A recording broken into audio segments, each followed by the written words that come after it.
में कहाँ चला गया फैक्ट्री।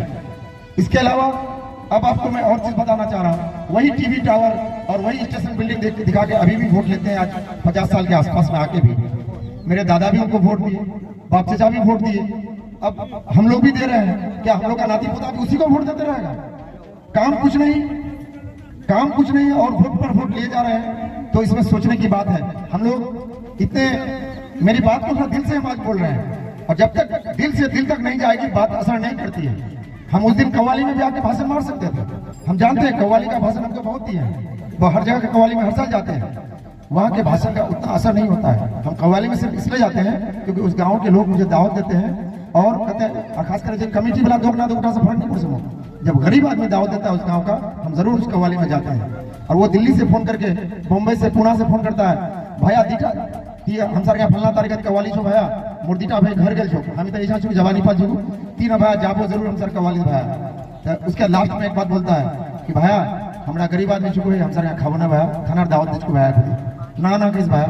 मेरा दिल वहीं पर पसीज जाता है। नहीं, इसका बात को दावत को मैंने इनकार नहीं कर सकते। हम उसके यहाँ जाके खाते हैं, चाहे उसका नमक ज्यादा रहे सब्जी में, मीट में, चाहे जो भी हो, चाहे मिर्च ज्यादा रहे, चाहे तेल ज्यादा रहे, चाहे साग भात खिला जाए, ये फर्क नहीं पड़ता है। फर्क ये पड़ता है कि उसने मुझे दावत दिया है, उस गरीब आदमी ने, मुझे जाना चाहिए और जाऊंगा मैं उसके यहाँ, ताकि उसका दिल छोटा ना हो। जाना जरूरी है। इसलिए हम एक चीज यही कहेंगे, कव्वाली भाषण मारने से इतना ही होता है। हाँ साफसल भाई हम सर गाँव कव्वाली तो ये तो इतना ही होता है, क्योंकि और नेता भी आ जाता है भाषण मारने के लिए वहां पर। आज मीटिंग इसलिए रखा गया है कि बात को थोड़ा समझने और समझाने की जरूरत है। हम एक चीज ये कहना चाहते हैं आप लोगों को, जैसे आप किसान हैं, आप मान लेते हैं, मिसाल लीजिए धान की खेती का मिसाल लीजिए। धान की खेती करने के लिए कितनी मेहनत है। आप जो है उसमें पहले खेत को हल चलाते हैं, फिर उसके बाद हल चलाने के बाद उसमें चंगू बहाते हैं, फिर पानी छोड़ते हैं थोड़ा सा, तो पल्ली जो कहीं पर लगा के रखे हैं उसको लाके वहां रोपते हैं, धान का पल्ली को रोपते हैं। मेहनत देखिए, आप लगातार शुरू से हाल बहाने से लेकर मेहनत जोड़िए आप। फिर उसके बाद आप थोड़ा सा पौधा बड़ा हुआ, थोड़ा झाड़ बना, खाद पानी उसमें छिड़कते हैं, खाद पानी दे दिए, फिर जो है पानी घटा, फिर मशीन से मोटर से पानी डालते हैं खेत में। बीच में देखते हैं जंगल बढ़ गया तो जंगल को काटने के, जंगल मारने के लिए दवाई देते हैं, फिर जरूरत पड़ी फिर पानी देते हैं। होते होते 3 साढ़े 3 महीना में धान आपका तैयार होता है। जब धान तैयार होता है उसके बाद खेत आपका है, चाहे 2 बीघा रहे या 50 बीघा रहे, बहुत मेहनत से, चाहे अधियादार भाई रहे, बहुत मेहनत से खेती करता है। उसके बाद बरारी से कोई कंपेन लेके खरीद के, नया कंपेन खरीद के ला रहा है, ठीक है, नया कंपेन लाया, कंपेन में कंबाइन जिसको कहते हैं हम लोग धान काटने के लिए। उसके बाद आपके खेत के आल में जाके खड़ा हो जाता है और वो कहता है धान हम काटेंगे। तो आप कहिए भाई हम धान हम लगाए, खेत मेरे है, मेहनत किए, हम काहे काटने देंगे आपको? नहीं, हम कंपेन खरीद के लाए हैं, ये मेरा हक है क्योंकि हम कंपेन खरीद के लाए हैं, हम धान काटेंगे। फिर आपका और हल्ला उल्ला सुन के आपका भाई वही गांव से और दौड़ा, काय भाई काय मेरा भाई का धान काटेगा, आप कंपेन खरीदेंगे? नहीं भाई, हम कंपेन आज 25 लाख में हम कंपेन, 35 लाख में 25 लाख में कंपेन खरीद के लाए, हमको धान काटेंगे ही क्योंकि हम कंपेन खरीद के लाए। तो इसी में आप चले गए मुखिया साहब के पास, गांव के मुखिया साहब के पास, या गांव के असरदार लोगों के पास चले गए कि ये हम सर लड़ाई मार कर भाई, अब हम ही धान की लगान के है तो आपकी जाना छोड़ा सबकी धान की हम ही लगा लीजिए, अब ये कंपेन आने का जो हम काटेंगे हमने धान की काटवा करेंगे।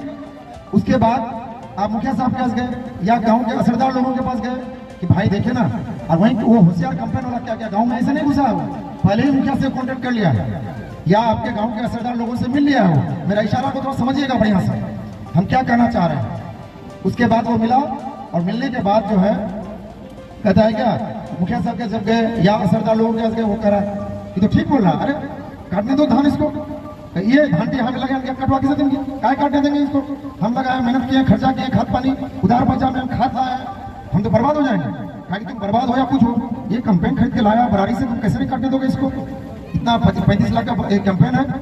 तो फिर उसके बाद मुखिया साहब भी देखते हैं उसी के फेवर में बोल रहा है, गांव का असरदार आदमी उसी के फेवर में बोल रहा है। अब आप बताइए, अब तब आप क्या किए, गांव का बहुत सा आदमी को इकट्ठा किए, ये जैसे अभी इकट्ठा किए हैं, ऐसे ही बहुत सारे लोगों को इकट्ठा किए। इतने लोग जब इकट्ठा हो गए तो मुखिया जी भी ठंडा पड़ गए, पूरा गांव तो किसान की तरफ है, उसके तरफ है। अब मुखिया साहब या सरदार लोग अब बेचारा शांत हो गए। अब वो कंपेन वाला का फेवर नहीं, कंपेन वाला को फोन में कह दिया भैया अब हमसे नहीं होगा, इसलिए नहीं होगा, अब पूरा गांव एकजुट हो गया है, अब हम नहीं सकेंगे, अब तुमको जो करना करो, या तो कंपेन लेके भागो कि धान काटो, क्या करो नहीं करो तुम जानो। तो कहने का मतलब मेरा ये था, धान काटने का हक उसी को है जिसने मेहनत किया है धान के पीछे। अब हम वही कर रहे हैं, कैंपेन हो गया टिकट, जिसको आप लोग टिकट माने ये नहीं समझते हैं कि कोई दूसरा पार्टी का भी टिकट का वैल्यू है। आप लोग टिकट माने समझते हैं सिर्फ गठबंधन का टिकट को टिकट समझते हैं। ये एक हमारे समाज में एक बहुत बड़ी मैंने चाहे तो समझ में कुछ कमी रह गई है या ज्यादा समझदार हो गए जो गठबंधन का टिकट को ही आप टिकट समझते हैं, और जो नेता या जो भाई या जो बेटा आपका जो है लगातार सालों साल आपके लिए मेहनत कर रहा है, उसका कोई वैल्यू नहीं है। बात को समझ रहे हैं हजरत? आप सभी लोग मेरी बात को समझ रहे हैं?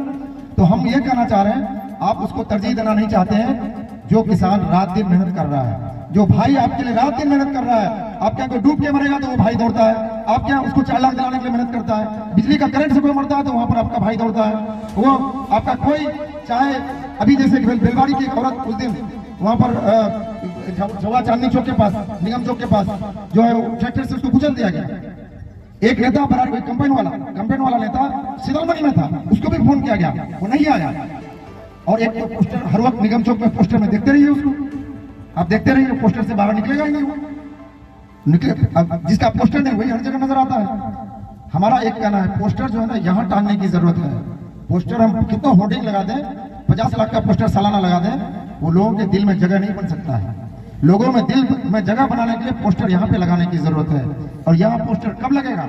जब आप उसके सुख दुख में शामिल होइएगा, उसके शादी में, उसके गम में, घटना में, दुर्घटना में कोई परेशानी होगी, उसमें आपके जब शामिल होगा, वो आपका असली दुख दर्द का वो हमसफर है, वो नेता है, वो आपका भाई है, वो आपका दर्द को समझ रहा है। एक छोटी सी दर्द की बात बता रहा हूँ, इसमें कुछ गनियाबारी के लोग भी शायद याद होगा। एक बार ये 2 साल या 3 साल पहले की बात है, नाव आजम इधर से उस पार गया, उस पार जाने के नाव को रोक दिया गया, नाव को आने नहीं दिया गया। नाव को जो आने नहीं दिया गया, उस पार अब सीओ लगा दिया कि नाव अब इस पार से नहीं जाएगी, उस पार किसी हाल में नहीं जाएगी। उसमें आपका शिक्षा का भी कुछ आदमी था, औलिया बेलंदा तो उस पार चला गया, औलिया साइड का, कुपड़ा मजरे का, रोहिया का, जनियाबाड़ी का भी कुछ लोग था। आज उन्होंने फंसा हुआ था, लगभग 2 नाव का आदमी, काफी आदमी उस पार जाके फंस गया। नाव उस पार जाने के बाद आने नहीं दे रहा। सीओ अचानक जो है डीएम साहब का ऑर्डर दिखा के डीएम ऑर्डर दे दिया कि अभी पानी बढ़ गया, बोले नाव का संचालन बंद कर दो। तो बंद कर दिया अचानक उस पार जाने के बाद। काफी लोग उस पार घाट में फंस के रह गए। तब कुछ लोग विधायक जी को फोन किया, निशा जी को फोन किया। निशा जी का फोन वो पता नहीं, उसको लगा कि ये मामूली बात है। कहा जब डीएम साहब बना करते तुम लोग काहे परेशान होते, तुम लोग घूम के टेम्पो लेके आ जाओ। ऐसे घूमते घूमते जो गरीब आदमी आजमनगर गया, उसको मालूम नहीं कि नाव बंद हो जाएगी। वो जो है थोड़े पैसे लेकर गया था।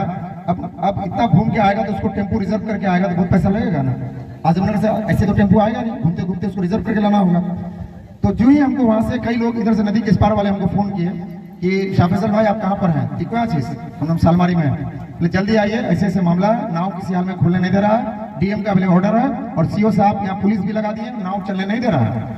हमके सीओ की ऐसी की तैसी, हम आए तुरंत वहीं पर गाड़ी लेके आजमनगर घाट। हमके डीएम साहब लोग लगता है नदी में नहीं चले हैं, वो कागज में ही कल नदी के बारे में, बाढ़ के बारे में जान रहे हैं। हम लोग तो ये फायदा हुआ है। बचपन में महानंदा नदी में तरबूज का खेत उस पार था हमारा, हम लोग का खुपड़ा का आम का बगीचा आप लोग को याद होगा, बहुत बड़ा बगीचा जो कट गया बाद में। हम लोग बगीचा में आम खाने जाते थे और तैरते तैरते उस पार जाके तरबूज खा के आते थे बचपन में। तो नदी में तो हम लोग बचपन से खेलते खेलते बड़ा हुआ। तो डीएम साहब को लगा कि पानी बढ़ गया है तो आदमी डूब के मर जाएगा सर। अरे जब पानी बढ़ता है तो लोगों को जाने आने में और मजा आता है, नहीं इधर का नदी के आसपास का आदमी को। तो लास्ट में वहाँ आए, हम राधे श्याम को बोले, राधे श्याम और वो बिल्ला क्या नाम उसका, जो उससे छोटा भाई है ना, बलिया। तो बलिया था और राधे श्याम, हम राधे श्याम भाई नाव चला, बोले भैया देखिए सीओ साहब रोके, हम सीओ साहब रोके। सीओ साहब का जो हम यहाँ खड़ा है, कोई डीएम सीओ कोई कुछ नहीं करेगा जी, हम यहाँ है ना, नाव चलाओ। तो जितना आदमी दिन भर भूखा 4 बजे तक, 4 बजे शाम हो गई थी सुबह का गया हुआ आदमी का। हम इसमें ज्यादातर गरीब आदमी है, ये लोग घूम के टेम्पो लेके नहीं जा पाएगा। तुम लोग नाव स्टार्ट करो, हम यहाँ पर बैठ करते देखते कौन पदाधिकारी कौन पुलिस आता है, देखते हैं उसको। हम चलो नाव खोलो। एक नाव उधर यहाँ पर भेजा गया, वो बगवा के पास, गरबगवा वहाँ औलिया के पास। एक नाव जो है रोहिया घाट, रोहिया खुपड़ा के पास भेजा गया।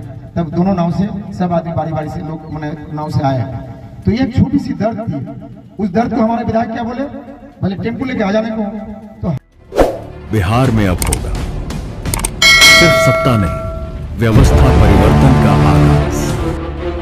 बिहार में अब होगा सिर्फ सत्ता नहीं, व्यवस्था परिवर्तन का आगाज।